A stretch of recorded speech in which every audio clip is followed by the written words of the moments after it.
The Hermetic Order of the Golden Dawn, or the O.T.O. Part 2. Information for this video has been taken from public sources and is for entertainment purposes. Please do your own research.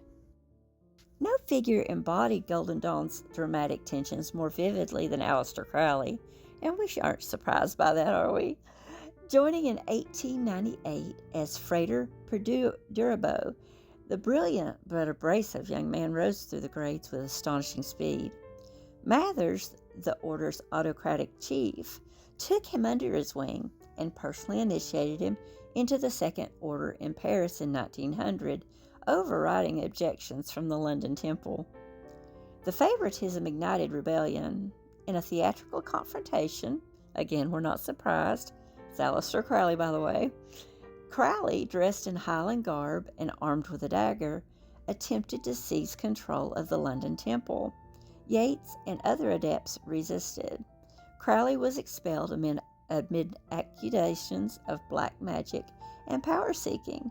The resulting schisms splintered the order into factions, such as the Stella Matutina and the Alpha et Omega. Crowley went on to forge his own paths, the magical organization of AA, and later the O.T.O., carrying the Golden Dawn's graded structure and magical techniques with him, but transforming him through the lens of Thelema.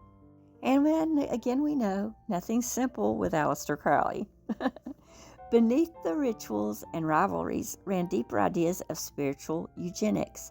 The Golden Dawn and its members embraced the belief that the few could consciously guide human evolution.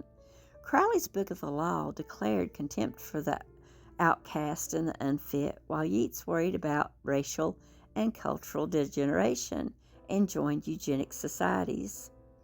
Florence Farr spoke of creating a race of magicians.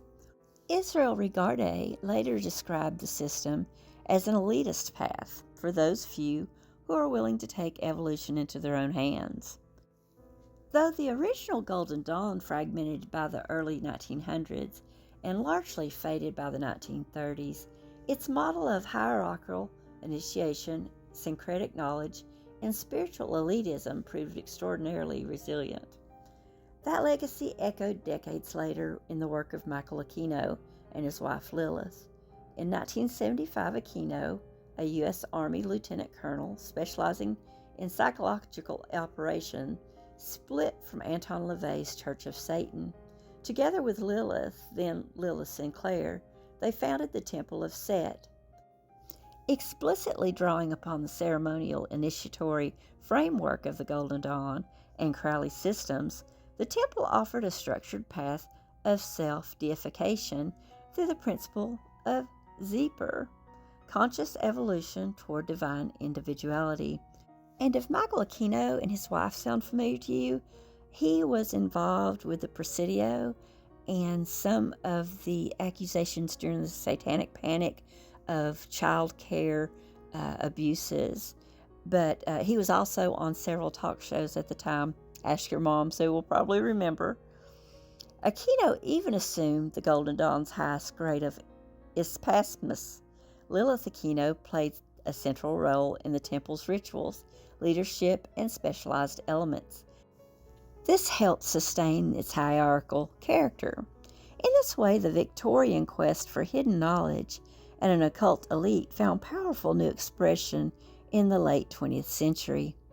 The Hermetic Order of the Golden Dawn was more than a Victorian curiosity. It was a sophisticated attempt by educated elite to reclaim agency over their spiritual destiny through graded initiation, synthesized ancient sciences, and the audacious belief that the few could consciously guide human evolution. Its many dramas, feuds, and visionary synthesis left an indelible mark on Western esotericism. This search for hidden knowledge has always carried both profound promise and the shadow of elitism. Thank you again for joining me for another episode of Darkness. If you enjoy my content, please like, share, and follow for more.